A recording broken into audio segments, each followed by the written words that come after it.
So in our building, we have 600 amps of power.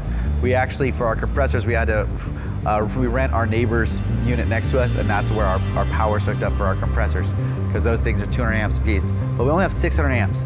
We have 6 machines in here. So it is definitely pushing the power limits here a lot. So 3-phase, 600 amps. Our voltage coming in from the meter was high, and we had to get drop down transformers to get our voltage down, which was a bummer. That's not common, but for us, that's what's happened. It was a certain machine shop that was here, so the voltage was just high, and we had to get drop down transformers for that. Pain in the butt. But this is our panel B. So we run one panel for each one of our pods. We keep the panel close to the pod just so if there's anything, they can turn it off, stuff goes wrong. What I love about these ROQ machines is that the ROQs take one breaker. So you just pop in one large breaker and you can run the whole machine.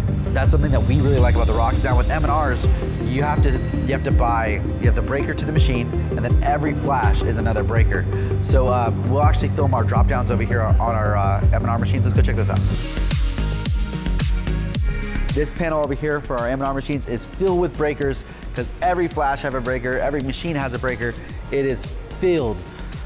Just this machine alone has 2, 3, 4, 5 flash drops here and a machine drop just for this 18 color. That's one thing we tend not to like about the M&Rs is the cables coming down, makes a mess, gets in the way, makes it hard to move stuff around, but that's how it's designed. But it works, it gets by, and we're happy about that. All right, here's our 18 color next.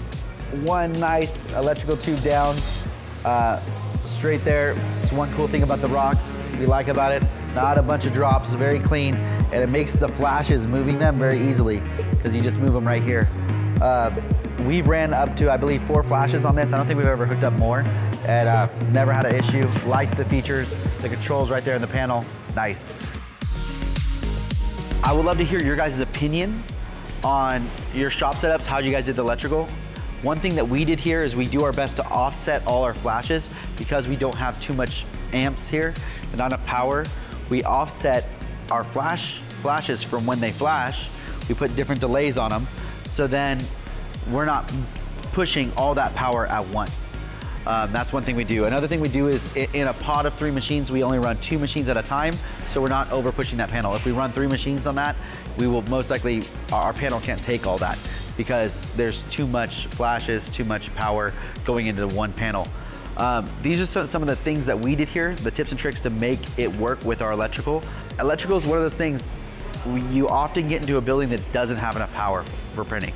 Every now and then you find a building that's awesome. Our building before this had like 1,800 amps, never had a problem there.